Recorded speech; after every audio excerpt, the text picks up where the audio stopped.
Over the past few months, our team has been working on a social interaction project that aims to improve communication between co-located groups. Our team consists of Danielle, Hiti, João, and Kagonya. Last month, João and Kagonya had to travel to Lisbon to carry out some research for this project. Every week, they presented their findings to us in video conference meetings, which we carried out using our laptops. However, as a team, we prefer to use cell phones to communicate due to the fact that they are portable, they're light, they can fit in small pockets, and most importantly, you can use them in coffee shops without having to look like a geek. We shall present the ideal video conference tool that would have been perfect for our meetings.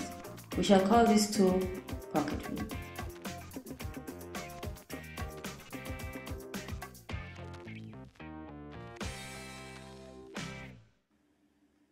On a Friday afternoon in Madeira, Hiti receives a notification on her phone. It's a reminder that she has a scheduled meeting with João and Kagonya in 5 minutes. She then knocks on her screen as she would on a door. This action allows her to enter the meeting. In Lisbon, Kagonya and João hear Hiti's knock and know that Hiti has joined the video conferencing meeting. On Hiti's screen, João and Kagonya appear side by side. Pocket View detected their relative position and arranged them side by side in the same order as they are seated. The meeting begins with João going over the meeting's agenda. Hiti zooms into João by pinching his face. While zoomed into João, Pocket View displays a radar that shows that there are other people in the meeting.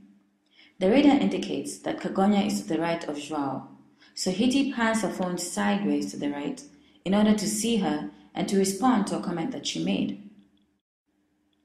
João then announces that he wants to present the research he and Kagonya did that week. He sets up the presentation feature for everyone to view. He does this by panning his phone up to activate the presentation mode. Since he's the first to access the presentation mode, Pocket View assigns him as a presenter and allows him to access files on his phone. João browses his phone and selects the document he wishes to present. The document now appears on his phone together with presentation controls. The other team members are notified of the ongoing presentation by a message and an up arrow suggesting that they pan their phone up to view the presentation. In Madeira, Hiti raises her phone to activate the presentation mode. Hiti taps on her screen while it is raised to freeze the view to presentation mode. She can then lower her phone to a comfortable position and keep the presentation screen.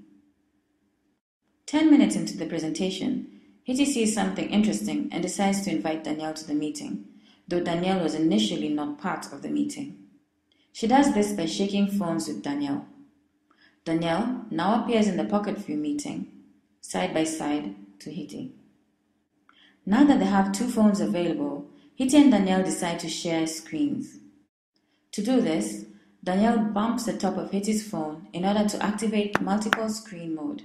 They can now see João and the presentation on two separate screens.